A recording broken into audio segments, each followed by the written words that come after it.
some are still saying the idea of members of the Electoral College denying Mr. Trump the presidency is a reality, and they ought to. A group of celebrities in Los Angeles is trying their hardest to get the electors to do that. Watch.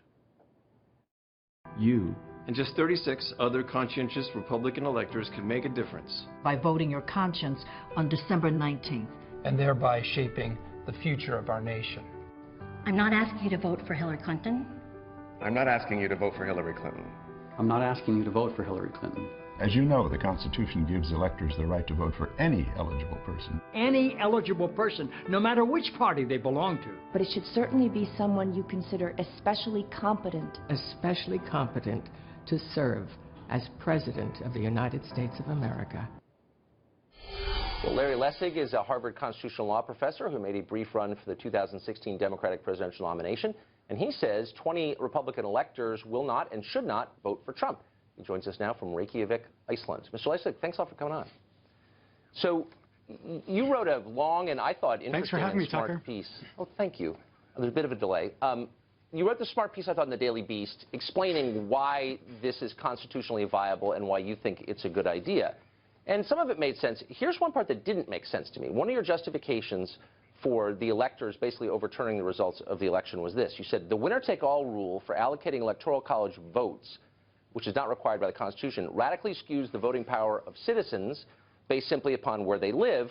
That fact, you said, did not exist or was not apparent on November 8th. And I guess my point would be, it was apparent on November 8th, and both campaigns knew the rules, and Hillary spent over $1 billion trying to win according to those rules. So why would we call that unfair? Well, what wasn't apparent, because this is an idea that now has become quite pressing, is that this system conflicts with a more fundamental principle of winner-take-all, of one person, one vote. And it's that idea which I think would lead some people to say, you know, what the heck, we've only had this happen twice before, that the winner of the popular election was not the winner in the Electoral College. And why should that be the precedent that should determine who the president should be? Right. I understand that. But it does seem like maybe that's a conversation we would have before the election, before, you know, 62 million people voted for Donald Trump. Sure. It does seem basically unfair to change the rules after it's over. Yeah, so the point that we're making is just simply that these electors have a constitutional power granted by the framers. This was their vision to make a judgment about whether to confirm the results that would come from whatever this process is. And that judgment needs to be made in light of what they know right now. And I think the important point we're just trying to advance, I'm not trying to persuade anybody of anything, we're just trying to advance the idea that they are free to make that judgment based on what they believe.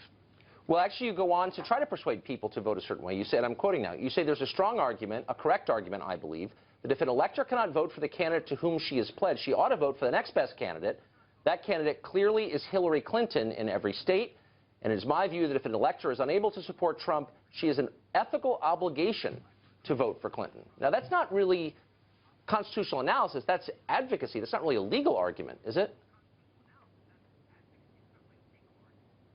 No, of course it is, because what the Supreme Court said in Ray versus Blair was that states can't force electors to vote one way or another, but they can create a moral obligation for them to vote one way or the other. And what I was saying in that piece, the piece you so kindly said you thought, at least in some parts, was smart, was that there is, in the ethical analysis, a very strong presumption in favor of voting for the person you pledged. And that's what I believe all these electors have. And the only question is, does something override that?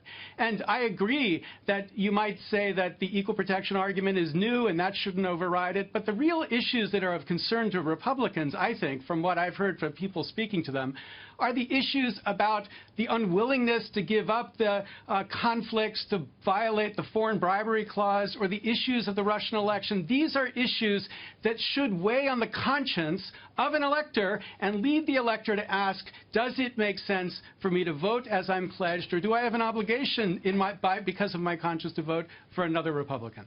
Right. I mean, I think those are real issues, the foreign conflict one especially, and that may be resolved when the president-elect addresses it at a press conference in coming days. But my question to you, just as an American and someone who's paying close attention to the country, what do you think would happen if a group of 538 people basically nullified the results of an election in which over 100 million people participated? Wouldn't that be evidence, in fact, wouldn't that be conclusive evidence this is really an oligarchy and not a democracy? And wouldn't that cause chaos? I mean, it would, right?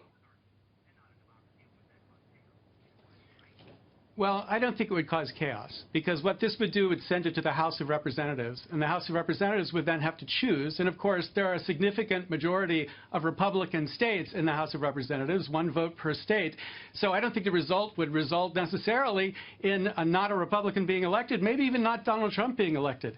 But the real point is this process is what the framers gave us. You don't like what the framers gave us, I get it. Let's amend the Constitution. But this process, where they would have the right to make this independent, nonpartisan judgment, is what we've inherited here, right? Now, I understand the anxiety here, but look, let's go back to 2000. One justice of the Supreme Court stopped a process so that the person who won the majority vote didn't even have a chance to see whether, in fact, he also should have won Florida. There wasn't a riot because of that, right? There wasn't the end of democracy. Here, the only thing that we're talking about is the process that the framers gave us to say these people have a judgment they need to make. And I think we ought to let them make that judgment without threats from Donald Trump or without a process that makes them seem like they're supposed to be just cogs in a wheel. Right. They are officers. They're people.